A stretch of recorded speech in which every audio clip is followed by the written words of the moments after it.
Shifting gears now to a story that we have brought you before on this program, the fight over the vaccine mandate in the city of Boston. Starting January 24th, anyone who works for the city of Boston and does not provide proof of vaccination will be placed on unpaid administrative leave. And that applies to police, firefighters, anyone who works for the city. Many first responders are protesting that mandate as it is costing them their job. Among them, Boston Police Sergeant Shana Cottone. Shana has been very vocal about her stance against the mandate and was confronted about her vaccination status while eating at a pizza restaurant this weekend. Take a look. Mayor who said that the police weren't going to be enforcing the vaccine passports, but here you are. You're enforcing the vaccine passports. Why are you doing that? I know you're shamed because you can't even look me in the eye. You're shamed. You should be shamed because what you're doing is wrong. And she is joining me now, Boston Police Sergeant Shana Cottone. We appreciate your time. Thank you. Thank you for having me, Marnie. So walk me through that video, how it all started. Yeah, so earlier we had done a demonstration. We did a march. We had over 1,500 families, first responders and voters turn out in Boston in negative 11 degrees, mind you, to march against Mayor Wu's experimental vaccine passport policy and also the vaccine mandate. It was awesome. Everyone agrees that that is how it's done and that that's just the beginning. So we want to, first of all, thank everyone who came out and congratulate them for exercising their First Amendment rights. After that, we went out to get something to eat because we were hungry and thirsty. You know, we were promised by our mayor that the police weren't going to be involved in enforcing the vaccine passport program. That turned out to not be the case. You know, when we showed up, you know, we already know. We know that the lockdowns hurt businesses, and especially in the hospitality industry. We know that these vaccine passport policies are going to hurt. There's going to be a drop in business and consumer confidence. And the mayor said that, you know, don't worry, the police aren't going to be involved. You know, but that's proving to not be true on day one. I train officers to not violate people's civil rights.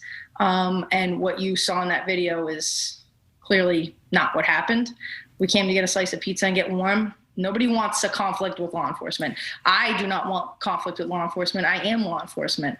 I respect law enforcement. I love law enforcement. You know, most cops are doing the right thing, but what I was subjected to wasn't good. And the public, if I'm being treated that way, I fear for what the public is going to experience with this policy in effect. It's not the police job to do this. And it's just another example of failure of leadership, both by the mayor and by, you know, I think the video speaks for itself. Yeah. Let me jump in here. I want to ask you about the situation at the mayor's house and these protesters. They were chanting "Happy Birthday Hitler" at one point. I know that you obviously have strong feelings about this. There are two very different sides. But is that language and rhetoric that you support? Give me your thoughts on some of the things that transpired once people showed up on this debate. Yeah, so, you know, there was a lot of people that day. I don't know. I didn't hear that specific line. I'm not going to say if it happened or didn't happen. I'm not calling the mayor a liar. If that happened, you know, we can't control people's speech. It may be ugly speech, but that is their First Amendment right, you know, and sometimes that is ugly speech. Well, before I run out of time here, I want to ask you, what now? How long are you able and can you afford continuing to take this stand? I understand you are on unpaid leave now. Sure. Well, as long as the mayor keeps speaking with a forked tongue, I will keep doing this as long as it takes. There's no emergency. She pushed back the mandate deadline by a week. So that demonstrates there's no emergency. We've seen angry mothers showing up to demonstrate. That's what you're seeing in those videos, by the way. Angry mothers and wives demanding that their kids be able to go to hockey, which, by the way, the mayor rolled back the vaccine passport rules for hockey camp and hockey, youth hockey, because of the outcry from the mothers and the public. So that's a good thing. And we asked the mayor, please roll it back completely. There's no science backing this. Dr. Walensky a couple of days ago said, you know, it doesn't stop transmission. So I have as much time as it takes. I'm not going to give up. I will keep doing this, whether I'm being paid or not.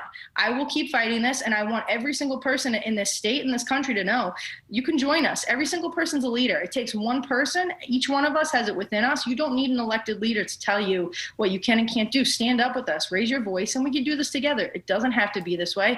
And again, I just ask Mayor Wu, please have a heart. That's all we're asking. Right. Follow the science. We'll leave it there, but we'll continue to follow this. Boston Police Sergeant and Boston First Responders United President Shana Cottone, appreciate your time. Thank you. Thank you. Thank you for watching. Click the red subscribe button below so you can get more of NewsNation's fact-driven, unbiased coverage.